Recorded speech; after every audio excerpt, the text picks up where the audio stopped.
টাইমে গেছে, রাখি, খোদা হাফেজ। বাতি চলে গেছে। বিশেষ ঈদ বুলেটিন, ফোর্সি মোহাম্মদ লাল মিয়া। আজকের বিশেষ বিশেষ খবর হইল ঈদ উপলক্ষে দেশে এখন আনন্দের বন্যা বইছে। আহা কি আনন্দ আকাশে এবং বাতাসে। এই আনন্দকে ধরে রাখতে হইলে দেশ থেকে সন্ত্রাস নির্মূল করা প্রয়োজন।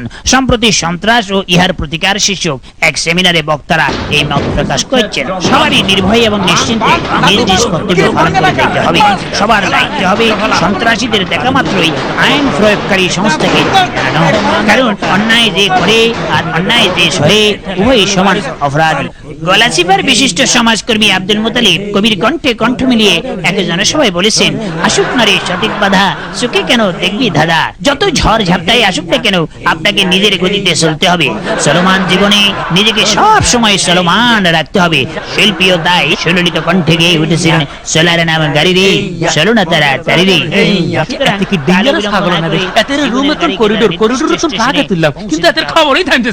এদিকে ঈদ উপলক্ষে চারিদিকে চরম শান্তি এবং চাঞ্চল্যমুক্ত পরিবেশ বিরাজ করছে। নেই কোনো সরগোল এবং নেই কোনো গন্ডগোল ও হট্টগোল। কোথাও কোনো কালেদুয়া নেই।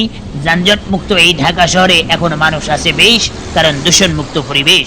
ট্রাকগুলি বেপরোয়া গতিতে ফুল স্পিডে এগিয়ে চলছে। তবে ফাঁসটনি এই ট্রাকগুলি এখন মাত্র ৬০-৭০ কেজি পর্যন্ত মাল বহন করে চলছে।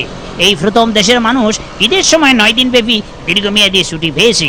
অধিকাংশ মানুষ যার যার গ্রামের বাড়িতে চলে গেছে, ফলে মানুষ কম, গাড়ি কম।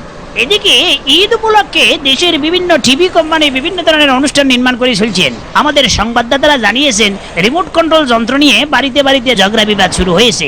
২টি শো, একটি টেলিভিশন, অথচ অনেকগুলি চ্যানেল। কোনটা রেখে কোনটা দেখি, খেলার খবর।